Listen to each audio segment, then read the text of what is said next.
इस महंगाई के दौर में पैसों की बचत करना आसान काम नहीं है। आज की वीडियो में मैं आपके साथ शेयर करूंगी पैसों की बचत करने की आसान सी टिप्स और साथ ही साथ आपके साथ शेयर करूंगी अफ्तार स्पेशल बाजार जैसे आलू का समोसा बनाने की आसान सी रेसिपी। सो वीडियो का एंड तक देखिएगा, स्किप मत कीजिएगा। अस्सलाम वालेकुम and welcome back to my channel Zoya vlogger bird. कैसी है मेरी प्यारी प्यारी kitchen queens? I hope all is well. आप लोगों की दुआ से मैं भी बिल्कुल ठीक ठाक हूँ। और यहाँ पर मैंने बाजार जैसे आलू का समोसा बनाने के लिए ना आलू बॉयल करने के लिए रख दिए हैं और यहाँ पर हो रही है हमारे घर की क्लीनिंग। आजकल के इस महंगाई के दौर में मेड अफोर्ड करना हर किसी के बस की बात नहीं है, क्योंकि आजकल की जो मेड्स हैं इतने इतने पैसे मांग रही होती हैं और पोर्शंस के हिसाब से मांग रही होती हैं। अगर आपके 2 पोर्शन है तो वो 5 से 6 हज़ार रुपया मांगेगी, और अगर एक पोर्शन की सफाई करनी है तो 3000 तो वो मांगेगी। इसके अलावा उन्होंने आपसे और भी बहुत सारी उम्मीदें लगाई होती हैं, जैसे कपड़े, जूते और खाने पीने की चीज़ें और बहुत सारी चीज़ें वो मांगती हैं। और सफाई भी उस तरह की नहीं करती जिस तरह की आप चाहते हैं। आप क्यों बर्दाश्त कर रही हैं भाई उनको? अल्लाह ने अगर आपको यानी कि हिम्मत दी है, सेहत दी है, ताकत दी है, तो आप खुद अपने घर की सफाई करें।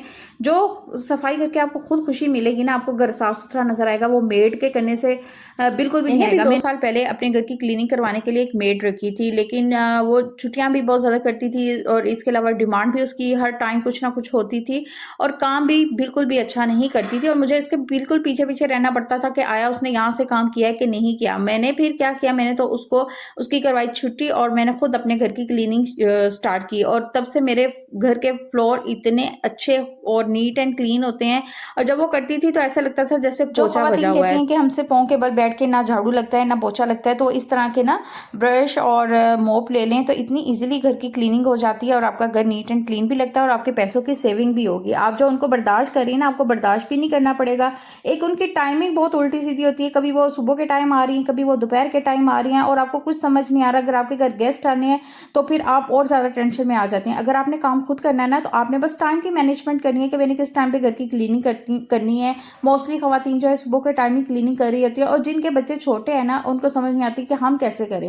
भाई जब आपके बच्चे सो रहे हैं, आपके हस्बैंड शॉप पे चले गए, तो वो बेहतरीन टाइम है। आप लोग सोने की बजाय कोशिश करें कि अपने घर की क्लीनिंग कर लें और इस तरह से देखिएगा आपके मंथ के 3 से 4,000 जो है ना वो इजीली सेव हो जाएंगे। मना नहीं करी कि आप मेड ना रखें, अगर आप अफोर्ड कर सकती हैं अपनी सहूलियत के लिए रखें, और कुछ लोगों की मजबूरी भी होती है रखना, तो वो रख सकते हैं। ये तो मैं उन मिडिल क्लास हाउस वाइफ की बात कर रही हूँ जो कि मेरी जैसी हैं, जो कि अफोर्ड नहीं कर सकती, तो इस तरह से अपने पैसे की सेविंग कर सकती हैं। यहाँ पर मेरे हस्बैंड ले आए थे मूंगरे, और मूंगरे मैंने कभी भी नहीं पकाए और बचपन में मैंने खाए जरूर होंगे, लेकिन अब मुझे तो ना इनका टेस्ट पता है और ना ही मुझे इसको पता था कि पकाना कैसे है। खैर मैंने कहा पका तो मैं लूंगी, लेकिन अभी इसको मैं कट कर रही थी और बच्चों ने तो फर्स्ट टाइम ही खाने थे। बच्चों ने तो कभी भी नहीं खाए क्योंकि मैंने कभी बनाए ही नहीं। कोशिश करें कि घर का पका हुआ खाना ही इस्तेमाल करें, बाहर खाना खाने के बजाय घर का खाना खाएं ताकि पैसों की बचत हो सके। अक्सर खवातीन अपने हस्बैंड से डिमांड करती रहती हैं चले आए बाहर जाकर खाना खाते हैं, तो वो वीक में 1 से 2 दफा तो वो जरूर जाती हैं।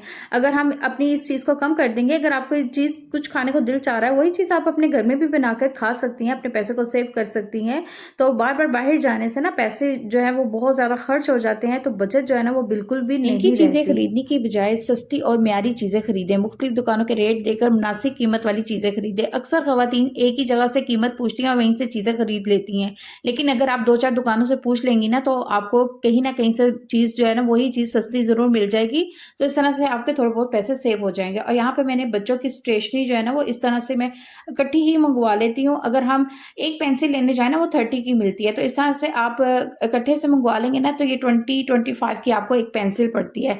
इसी तरह से मार्कर हो गए, ये कॉपीज हो गई। अच्छा ये 200 वाला रजिस्टर है और मैं इसको यानी कि मैंने होलसेल से इकट्ठे मंगवाए थे, तो ये मुझे 170 का एक रजिस्टर पड़ा था। और इसी तरह से मार्कर हो गया, पॉइंटर हो गया और इंक रिमूवर हो गए। आप ये चीजें इकट्ठी रहेंगी ना तो 10-10 रुपए का फर्क इसमें आएगा। और अगर आपके बच्चे 3 से 4 बच्चे पढ़ने वाले हैं तो डेली बेस पर बच्चों को इन चीज़ों की ज़रूरत पड़ती है, तो आप देखें कि इस तरह आपके काफ़ी पैसे सेव हो जाएंगे। और आजकल की स्टेशनरी इतनी महंगी हो चुकी है कि बहुत मुश्किल हो चुका है बच्चों को पढ़ाना। इस तरह से आप होलसेल से ये सारी चीज़ें मंगवा लेंगी ना तो आपकी काफ़ी हद तक पैसे जो है वो सेव हो जाएंगे। और आजकल क्योंकि नई क्लासेस स्टार्ट हुई हैं और हर माँ की कोशिश है कि बच्चों की बुकों को ना जिल्दें करवा ली जाएँ, तो ये जिल्द आप खुद भी घर में कर सकती हैं और आसानी के साथ ये हो सकती है। एक्सरे शीट आप मंगवा लें और साथ में ये टेप मंगवा मंगवा लें। और इसके अलावा आपके पास एक बड़ी सुई जो है ना वो होनी चाहिए। अच्छा, अभी मेरी बच्चों की ना क्लासों का एंड नहीं हुआ, अभी उनके एग्जाम होने हैं, तो जब मैं बच्चों की बुक्स हैं जो है ना इसको जिल्द करूंगी ना, तो मैं आपके साथ वो वीडियो जरूर शेयर करूंगी।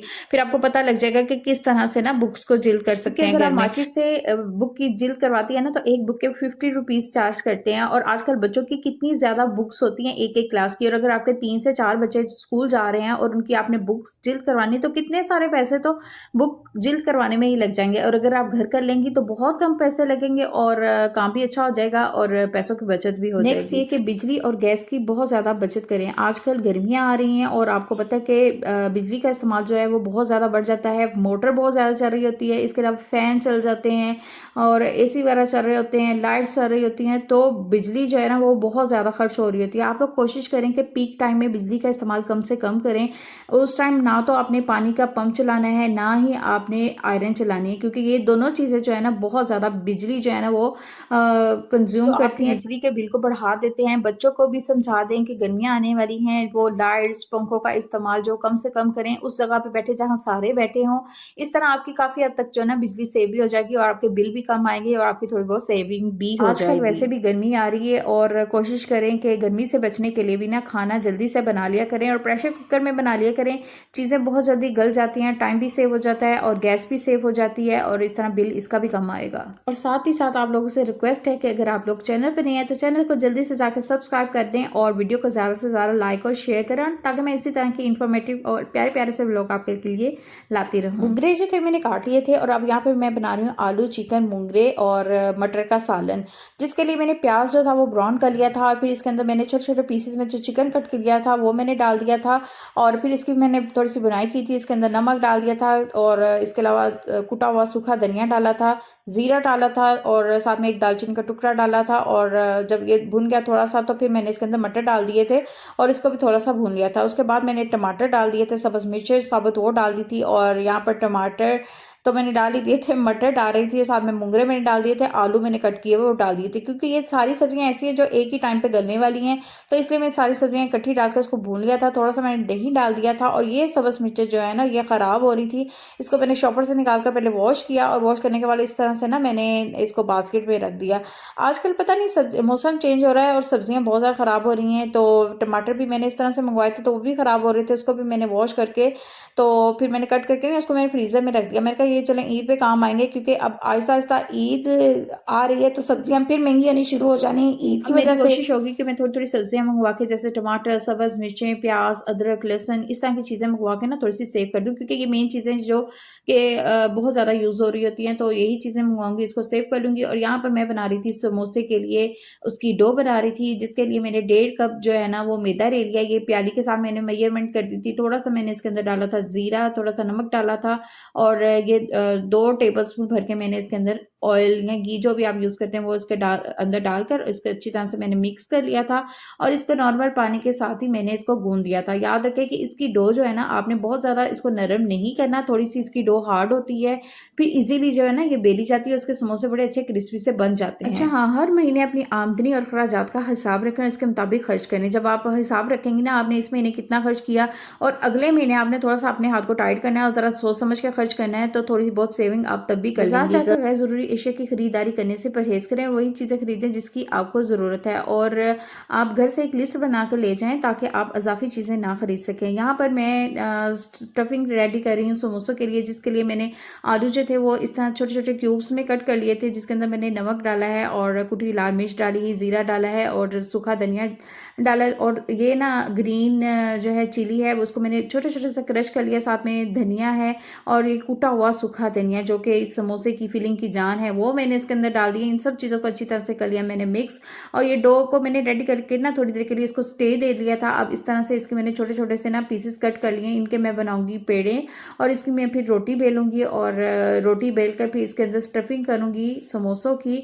और इतने मज़े के यकीन जाने बने थे, बहुत ही खस्ता समोसे बने थे और बहुत ही मज़ेदार। रमज़ान में ना मैं 1 से 2 दफ़ा घर के समोसे ज़रूर बनाती हूँ, क्योंकि मुझे बहुत पसंद है, मेरे बच्चे भी बड़े शौक से समोसे खाते हैं और कुछ मैंने तो ऐसे भर के बनाए थे और छोटे बच्चे थे, वो कह रहे थे कि भाई हमें जो है ना फिलिंग के बगैर वाले समोसे चाहिए, तो उनके लिए मैंने फिलिंग के बगैर वाले छोटे समोसे बना दिए थे, तो उन्होंने बड़े शौक से खा लिए थे। बहुत ही कम रह गया था और मेरी कोशिश थी कि जल्दी जल्दी से ना मैं ये समोसे रेडी कर दूँ ताकि रोज़ा अफ्तार ना हो जाए, और अल्हम्दुलिल्लाह से सारे काम टाइम से हो गए थे और समोसे बहुत मज़े के बने थे। बच्चों ने बहुत शौक से पसंद से खाए और मुझसे फिर फरमाइश की कि मामा फिर बनाइएगा समोसे। मैंने कहा अभी तो मैंने बना दिए हैं, फिर नेक्स्ट इंशाल्लाह ज़रूर जो है ना मैं कुछ दिन बाद फिर इसको ट्राई करूँगी।